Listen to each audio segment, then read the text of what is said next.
Here we are. We are tracing using our pattern we made out of cardstock, and we are tracing it along the rough side of the hide.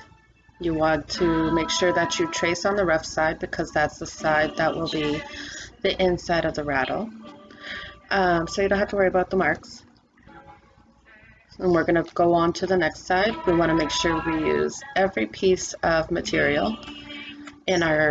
In our teachings, we never leave anything to waste. So use as much as you can. So even though I went on the edge there, I will make sure that we cut it down using as sharp scissors as possible because you want to get a nice clean cut. So here's my son carefully cutting out the pattern. This takes a little bit of time, so don't worry.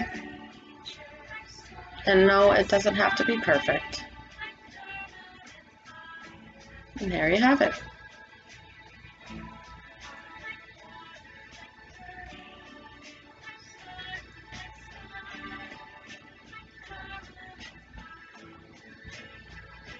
Once we have everything cut, you want to take a pencil or a pen and flip your skin pieces. Make sure that the rough side of each one is together and you have the soft side on each side out.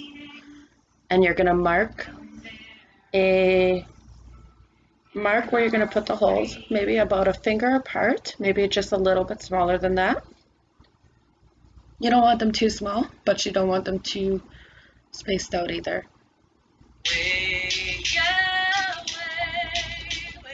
So here we have one of our little guys taking a turn. This is Thorn.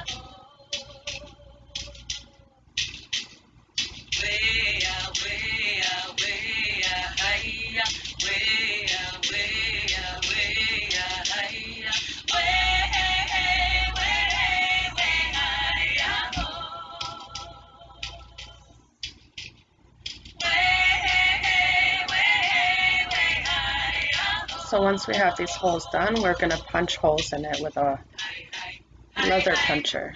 Okay,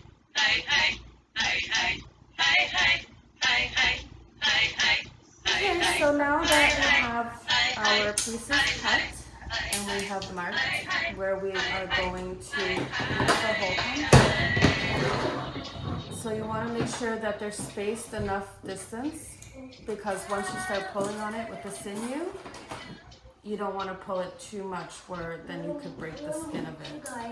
So using the hole punch where you have your marks, so you're going to take your hole punch and I know I've used a nail with a hammer and on a wooden block. Sometimes that might even be easier, but you want to make sure that you get these punched out. Okay.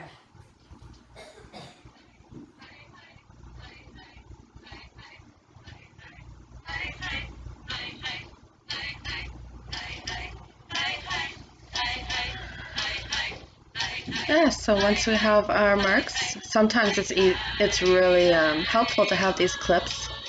So I found a couple clips around the office and I clip the skin together.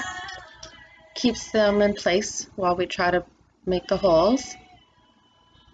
So using a leather puncher, we're going to go ahead. As I said, using a nail and a hammer and a piece of wood or a block, it will help too. It will do just as well. We have our hole punches. We have it all around the side edges here. And you see I have clips here to hold it together. So we get our sinew. We're going to make sure you give yourself a generous amount. Leave a little bit hanging at the end. You go into the first part at the bottom, and then you're going to start doing a in and over, in, over, over, in, threading. So I'm going to do a couple here, and make sure you're holding that bottom piece. And as you can see, I don't know if you can see, but you can see. And try to get it pretty nice and tight, but it doesn't have to be perfect because these kinds of projects are they just happen. They happen the way they're supposed to be. How does it stay there? Okay. You hold it. So we got to see. Actually, this is sticking.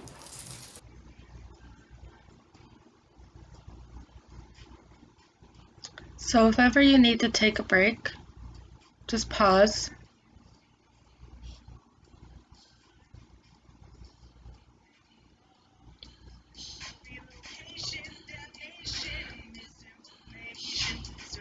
But as you can see, I was taking the sinew and I was going around. I will call it around the world stitch. I don't know what else to call it. It helps to use a needle. I didn't have one. So what I did is I took a piece of tape and I tied the end of the sinew at the end of it, and I cut it into a point, and it made it a little bit easier to get through the holes. So you want to make sure you get right down to the end from one side to the other. And again, take your time. You want to pull the thread a little bit to make sure it's tight.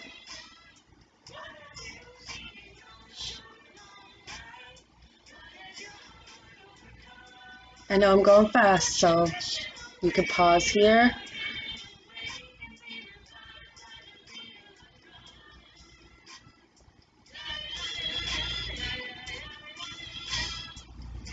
And then once you get to the end, you're gonna go in reverse. And make sure that you're going over the other stitch in an X or a crisscross way. And we're gonna make a crisscross stitch all around the world again. So sometimes it gets a little confusing, but take your time, as I said. And you know what, when we're making and handling our medicines, so we don't live in a perfect world, so it's not going to be perfect, and that's okay.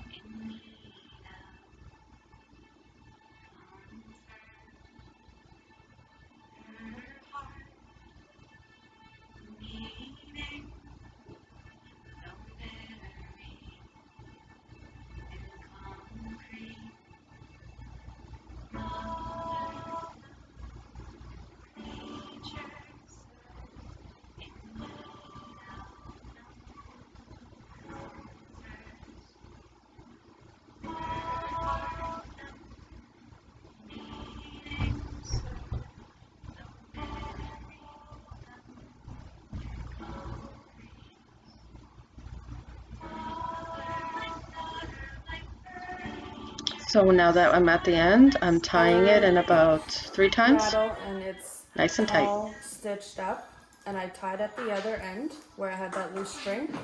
So I made a triple knot. It should hold pretty sturdy. So now you want to make sure that it's got a nice size here. And what we're gonna do is start using sand, and we're gonna dump sand into our rattle.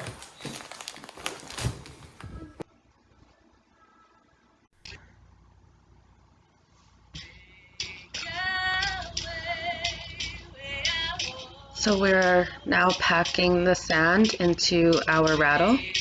Pack it in as tight, as much as you can. Make it as round as possible.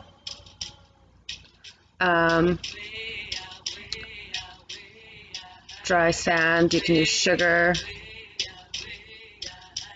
Use your stick.